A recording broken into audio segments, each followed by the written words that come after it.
बिस्मिल्लाहिर्रहमानिर्रहीम अस्सलामु अलैकुम वरहमतुल्लाहि वबरकातुहू। माय डियर स्टूडेंट्स, आज के इस वीडियो लेक्चर के अंदर हम चैप्टर नंबर 9 का स्टार्ट लेने वाले हैं। चैप्टर नंबर 9 फिज़िकल ऑप्टिक्स के बारे में है। आपने मैट्रिक के अंदर एक ज्योमेट्रिकल ऑप्टिक्स का चैप्टर पढ़ा था, ये उसके साथ लिंक्ड है। ज्योमेट्रिकल ऑप्टिक्स के अंदर अब लाइट की रिफ्रैक्शन के फिनोमिनाज को डिस्कस करते थे, जबकि फिज़िकल ऑप्टिक्स के अंदर हमने ये पहचानना है कि लाइट एक जगह से दूसरी जगह तक ट्रैवल कैसे करती है। तो बेटे, अर्लियर साइंटिस्ट ये समझते थे कि लाइट एक जगह से दूसरी जगह तक ट्रैवल करते हुए वेव बनाती है, जबकि मॉडर्न साइंटिस्ट ये समझते हैं कि लाइट का बिहेवियर पार्टिकल्स जैसा है। अब अर्लियर साइंटिस्ट की बात कब से है? अब हाइगन की बात की जाए तो 17वीं सेंचुरी के अंदर, 17वीं सदी के अंदर उसने एक एक्सपेरिमेंट किया। उससे उसने ये जज किया कि लाइट एक जगह से दूसरी जगह तक वेव बना के चलती है, पार्टिकल जैसा बिहेवियर नहीं रखती। जबकि उसकी इस बात को उसकी ज़िंदगी के अंदर तो कबूल नहीं किया गया, मीन्स टू से कि उसको पजीराई नहीं मिली। लेकिन आफ्टर हिज डेथ, उसके मरने के बाद कुछ साइंटिस्ट ने कुछ ऐसे एक्सपेरिमेंट्स किए जिससे ये बात साबित हो गई कि हाँ, लाइट वाकई ही वेव बिहेवियर रखती है, यानी वेव बनाकर एक जगह से दूसरी जगह तक चलती है। तो बेटे, बात हम कोई भी करें तो उसको प्रूव करने के लिए हमें कुछ एक्सपेरिमेंटल रिजल्ट्स जो हैं वो सामने रखने पड़ते हैं। जैसे लाइट का वेव बिहेवियर है या लाइट ज़र्रात की शक्ल में, पार्टिकल्स की शक्ल में हम तक आती है, इन दोनों बातों को प्रूव करने के लिए हमें कुछ एविडेंस, कुछ सबूत चाहिए होते हैं। तो लाइट वेव बिहेवियर रखती है, इसके सबूत ये हैं कि अगर लाइट इंटरफेरेंस करती है, लाइट डाइफ्रैक्शन करती है, लाइट पोलराइजेशन करती है, तो समझ लीजिए कि लाइट वेव बिहेवियर रखती है। जैसे कि मैंने कहा कि लाइट की वेव बिहेवियर का दावा हाइगन नामी साइंटिस्ट ने किया था, लेकिन अपनी ज़िंदगी के अंदर वो इसको साबित ना कर सका, ना वो इंटरफेरेंस करवा सका, ना वो पोलराइजेशन करवा सका, ना वो डाइफ्रैक्शन करवा सका, इसलिए इसकी बात को इतनी ज़्यादा इम्पोर्टेंस नहीं दी गई। जबकि आफ्टर हिज डेथ 100 और 120 ईयर्स जब पास हो चुके थे, 100 साल के बाद तकरीबन, एक और साइंटिस्ट है जिसका नाम है यंग्स। उसने एक एक्सपेरिमेंट किया जिससे ये साबित किया कि लाइट इंटरफेरेंस कर सकती है। तो हम अगर इस चैप्टर का ओवरव्यू लें तो हम ये साबित करेंगे कि हाइगन की कही गई बात कि लाइट वेव की मानद है, वेव की शक्ल में ट्रैवल करती है, उस चीज़ को साबित करने के लिए डिफरेंट तरह के एक्सपेरिमेंट्स करेंगे इस चैप्टर में।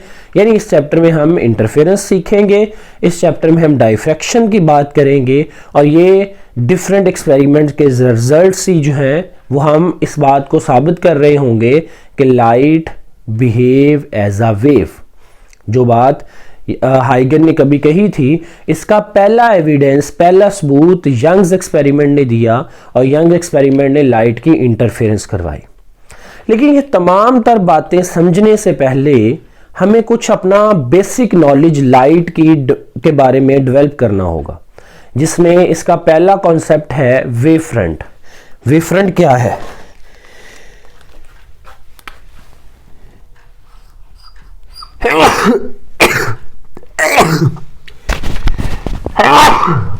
I'm sorry.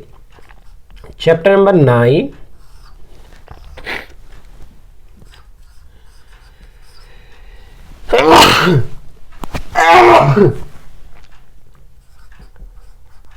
Physical optics.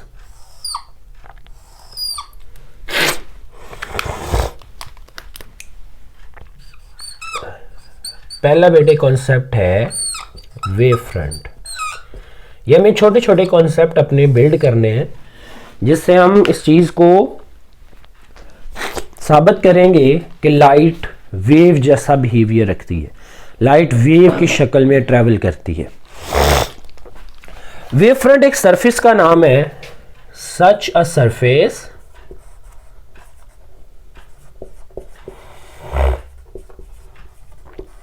at which all the points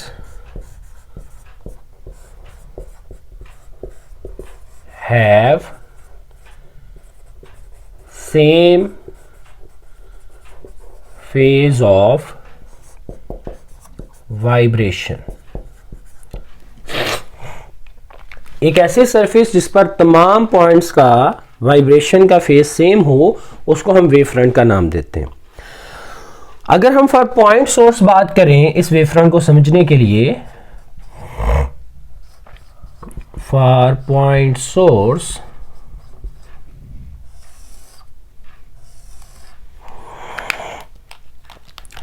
तो बेटे हमारे पास ये एक सोर्स है। पॉइंट सोर्स बोलते हैं कि जो तमाम डायरेक्शन में लाइट को एमिट करे। देखो हमने लाइट को खुद एमिट नहीं करवाना, इस चैप्टर में गौर कीजिएगा। लाइट सदियों से, बल्कि जब से ये जमीन बनी है शायद तब से सूरज की लाइट इस पे पहुंच रही है, तो लाइट हम तक आ रही है, लाइट डिफरेंट बॉडी से निकल रही है। हमने सिर्फ लाइट का बिहेवियर चेक करना है कि वो पार्टिकल बिहेवियर है या वेव बिहेवियर है। यानी अगर पार्टिकल बिहेवियर है तो उसके कुछ एक्सपेरिमेंट्स होंगे, वो साबित करेंगे, वो एविडेंस लेके आएंगे पार्टिकल बिहेवियर को प्रूव करने के लिए। और जो वेव बिहेवियर को मानने वाले साइंटिस्ट हैं वो वेव बिहेवियर के प्रूव करने के लिए कुछ एविडेंस, कुछ एक्सपेरिमेंट्स लेके आएंगे। यानी लाइट निकल रही है, देखने का अंदाज डिफरेंट साइंटिस्ट का डिफरेंट था। तो जो साइंटिस्ट वेव बिहेवियर को मानते थे वो लाइट को इस बात को समझाने के लिए इंटरफेरेंस डाइफ्रैक्शन के फिनोमिनाज जो हैं वो करवाएंगे कि लाइट वेव की शक्ल में निकल रही है। तो उसमें हम पहला सोर्स लेते हैं पॉइंट सोर्स। पॉइंट सोर्स तमाम डायरेक्शन में लाइट निकालता है, यानी वेव निकलती है। ये इस डायरेक्शन में भी वेव निकल रही होगी, इस डायरेक्शन में भी वेव निकल रही होगी, इस डायरेक्शन में भी वेव निकल रही होगी।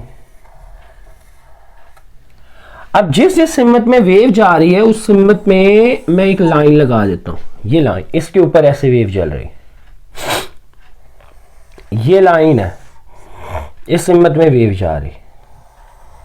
लाइट इस हिम्मत में जा रही है तो ये वेव जा रही है, लाइट इस हिम्मत में जा रही है तो ये वेव जा रही। अब नेक्स्ट टाइम अगर मैं सिर्फ ये लाइन ड्रॉ करूं, जो कि वेव ड्रॉ करना कंप्लीटली मुश्किल है, अगर मैं ये लाइन ड्रॉ करूंगा तो आपको समझ आ जाएगी कि लाइट इस डायरेक्शन में जा रही, लाइट इस डायरेक्शन में जा रही, लाइट इस डायरेक्शन में जा रही। तो दिस इज कॉल्ड रे ऑफ लाइट। फिर इसके दरमियान में इधर भी होगी, इधर भी लाइट होगी, इधर भी होगी, इधर भी, यानी बहुत सारी डायरेक्शन के अंदर लाइट जो है वो ट्रेवल कर रही होगी। और अगर पॉइंट सोर्स की बात करूं, point source is just like a ball, एक बॉल की नुमा है जैसे सूरज है, वो हर डायरेक्शन के अंदर लाइट एमिट कर रहा है। और बॉल की शेप कैसी है, बॉल स्फेरिकल है, तो उससे निकलने वाली लाइट जो है वो स्फीयर के केस में स्फीयर जैसी, मतलब तमाम डायरेक्शन के अंदर एमिट हो रही है। अब जो पहला इसका कॉन्सेप्ट है वो ये है कि अगर हम तमाम के क्रस्ट, ये वाला क्रस्ट है वेव का, ये वेव का क्रस्ट है, ये वेव का क्रस्ट है, ये वेव का क्रस्ट है, अगर तमाम क्रस्ट को मिलाया जाए तो एक सरफेस हासिल होगी। उस सरफेस को आप पहली वेव फ्रंट का नाम दोगे।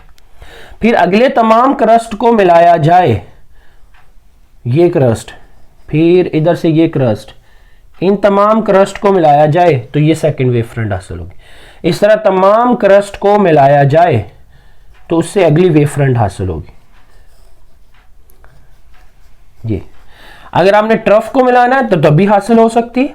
तमाम ट्रफ को मिलाओ, फिर उससे अगले ट्रफ को मिलाओ, फिर उससे अगले ट्रफ को मिलाओ, तो हम कहेंगे बेटे कि तमाम क्रस्ट को मिलाकर मैंने आप तमाम टर्फ को भी मिला सकते हैं, तमाम क्रस्ट को मैंने मिलाकर एक ऐसी सरफेस हासिल की जिस सरफेस के ऊपर तमाम पॉइंट्स, जो भी उसके अंदर वाइब्रेशन के तमाम पॉइंट्स थे वो सेम वाइब्रेशन रख रहे थे, इसलिए उसको क्या नाम दे दिया, वेव फ्रंट का।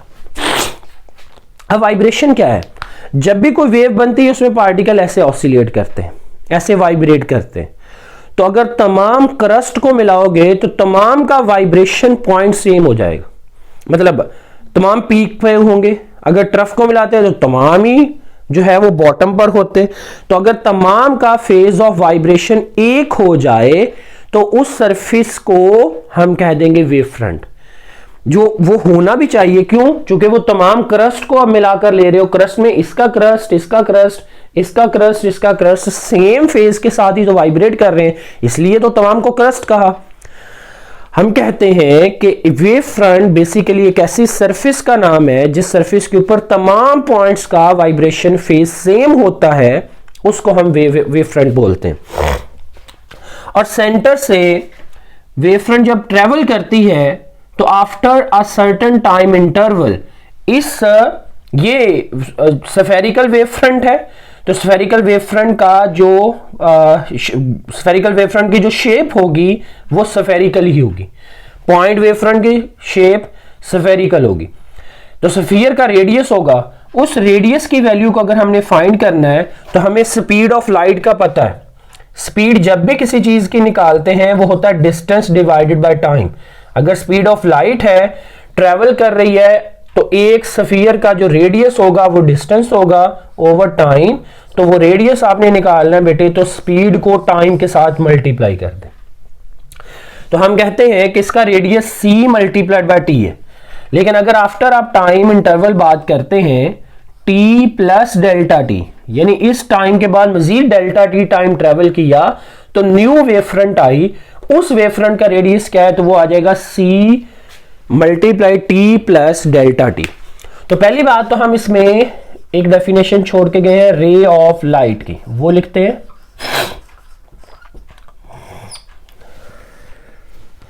रे ऑफ लाइट क्या होगा कि वो लाइन जिसकी सिमत में लाइट ट्रेवल कर रही है उसको हम रे ऑफ लाइट का नाम देंगे। The line in the direction of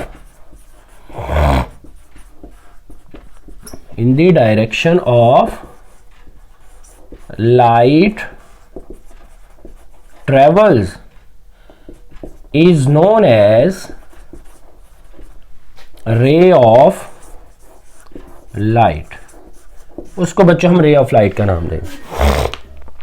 और अब पॉइंट सोर्स की वेव फ्रंट स्फेरिकल क्यों है? क्योंकि पॉइंट सोर्स ने वेव तमाम डायरेक्शन में एमिट करनी है, लेफ्ट भी, राइट भी, अप भी, डाउन भी, इस सिमत में भी, इस सिमत में भी, इस सिमत में भी, इस सिमत में भी। तो जब आप उन तमाम सेम फेज वाले पॉइंट्स को मिलाओगे तो जो वेव फ्रंट की शक्ल बनेगी वो एक बालून जैसी बनेगी, गुब्बारे जैसी बनेगी। फिर उसके ऊपर एक और बड़ा गुब्बारा होगा, वो अगली वेव फ्रंट होगी। फिर उसके ऊपर एक और बड़ा गुब्बारा होगा, वो से अगली वेव फ्रंट होगी। तमाम वेव फ्रंट का सेंटर एक है, एक वेव फ्रंट से बाद अगली वेव फ्रंट आती चली जा रही है, तो हम कहेंगे वो तमाम वेव फ्रंट्स स्फेरिकल्स होंगी और तमाम का सेंटर एक होगा।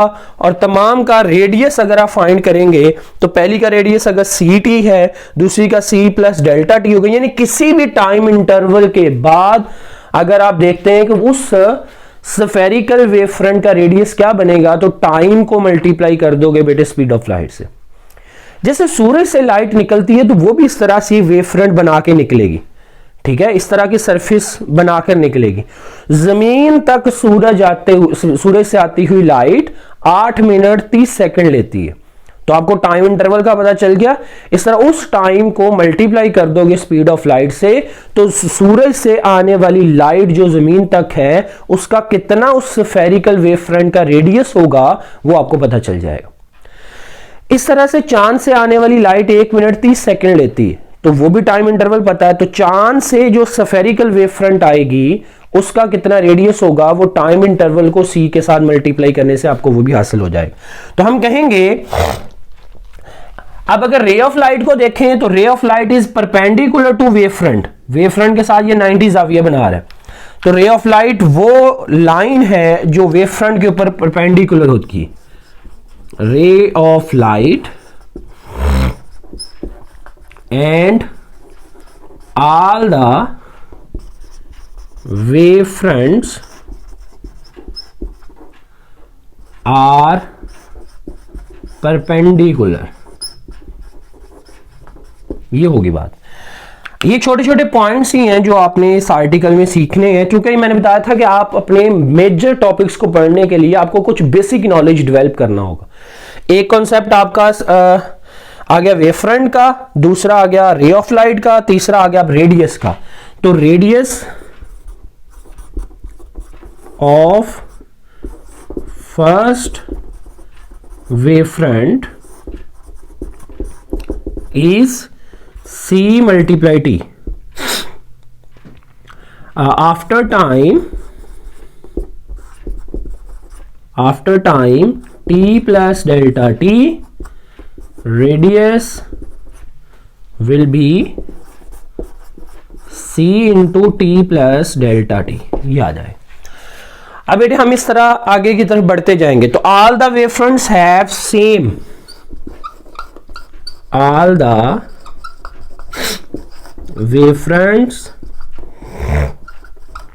Have same phase of vibration.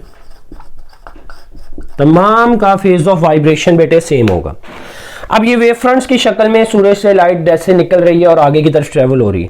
अगर डिस्टेंस बहुत ज्यादा लार्ज हो जाएगा तो वेव फ्रंट का रेडियस बहुत बड़ा बनेगा, और बड़े रेडियस वाली जो वेव फ्रंट है उसका अगर आप एक छोटा पार्ट लेंगे, अब रेडियस का क्या कह रहे हो, स्फेरिकल वेव फ्रंट अगर बहुत ज्यादा रेडियस पर हो जाए, बहुत ज्यादा डिस्टेंस पर चली जाए, तो उस स्फेरिकल वेव फ्रंट का एक छोटा सा पार्ट लेंगे तो वो आपको प्लेन वेव फ्रंट नजर आएगी। सूरज से लाइट जो निकलकर हम तक आती है वो इस तरह स्फेरिकल वेव फ्रंट्स बनाकर आ रही होती है, लेकिन जमीन तक पहुंचते पहुंचते उस स्फेरिकल वेव फ्रंट का रेडियस बहुत ज्यादा हो चुका होता है। तो अगर आप उसका एक छोटा सा पार्ट आके जमीन के साथ टच करता है तो जमीन को वो प्लेन वेव फ्रंट की शक्ल देता है।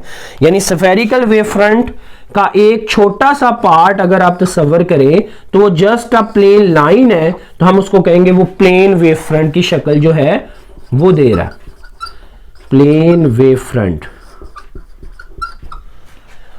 अ पार्ट ऑफ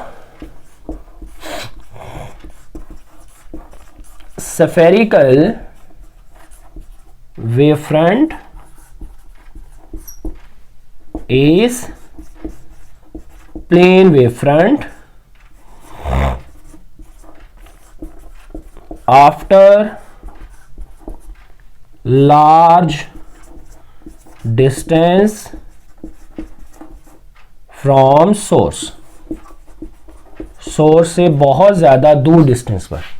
और हम इंटरफेरेंस को प्लेन वेव फ्रंट से साथ ही डिस्कस करेंगे। यानी जो हम बात कह रहे हैं ना कि इसके अंदर हमें एक्सपेरिमेंट्स करने हैं इंटरफेरेंस और डाइफ्रैक्शन के, तो इंटरफेरेंस डाइफ्रैक्शन के फिनोमिना को समझने के लिए हम प्लेन वेव फ्रंट्स जो है वो यूज करेंगे।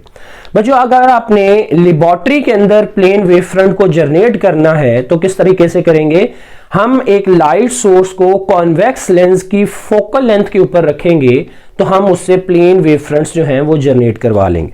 तो वो किस तरह से होगा, ये हमारे पास कॉन्वेक्स लेंस है, इस कॉन्वेक्स लेंस की फोकल लेंथ यहां पर है। अगर इस जगह पर लाइट सोर्स रख दिया जाए, सोर्स ऑफ लाइट, तो इस लाइट सोर्स से जो लाइट निकलेगी वो इस तरह से फैल कर जाएगी और कॉन्वेक्स लेंस के अंदर से पास करने के बाद वो स्ट्रेट लाइन में हो जाएगी। तो ये स्ट्रेट लाइन में जो लाइट होती है, अब आपको पता है जो वेव फ्रंट होती है वो इन रेज ऑफ लाइट के ऊपर परपेंडिकुलर, ये ब्लैक कलर की रेज ऑफ लाइट है।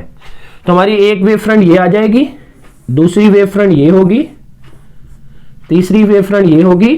तो ये इन वेव फ्रंट की शक्ल में लाइट ट्रेवल करेगी। अब ये पॉइंट आप लिख लीजिएगा, कि if the light source is placed at the focal length of convex lens then the कौन सी वेव फ्रंट्स हमें मिलेंगी, हमें प्लेन वेव फ्रंट्स जो है वो मिल रही होंगी, और प्लेन वेव फ्रंट्स में लाइट रेज पैरेलल होती हैं, वो पैरेलल ट्रेवल करती हैं। ये दो लाइट रेज मैंने शो की हैं, ये दोनों पैरेलल जा रही हैं एक दूसरे के। और अगर आप एक वेव फ्रंट से दूसरी वेव फ्रंट के दरमियान का डिस्टेंस लें तो वही डिस्टेंस होगा जो एक क्रस्ट से अगली क्रस्ट तक होता है, यानी वेवलेंथ के बराबर। तो उससे अगला पॉइंट आप लिखिएगा कि distance between two consecutive wave front is equal to wavelength, कि दो कंसेक्टिव वेव फ्रंट्स के दरमियान का जो डिस्टेंस है वो वेवलेंथ के बराबर है। ओके बेटे, टेक केयर, अल्लाह हाफिज़।